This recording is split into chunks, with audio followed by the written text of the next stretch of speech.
Hi everybody, and welcome. In this video I'm going to tell you how to troubleshoot wireless connectivity on BlackWidow V3 Mini.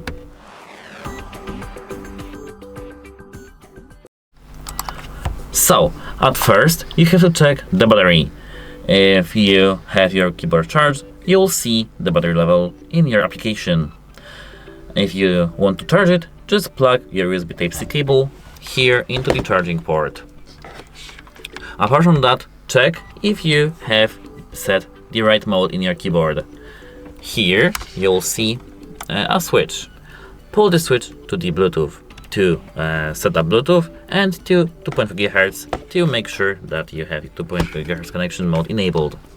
Apart from that, we connect the 2.5 GHz dongle to your PC. Just unplug it and plug it again. You'll see that Windows is setting up your keyboard. And if you have some Bluetooth issues, you just have to disable Bluetooth and enable it back again. That's it, hope it helps you, and goodbye.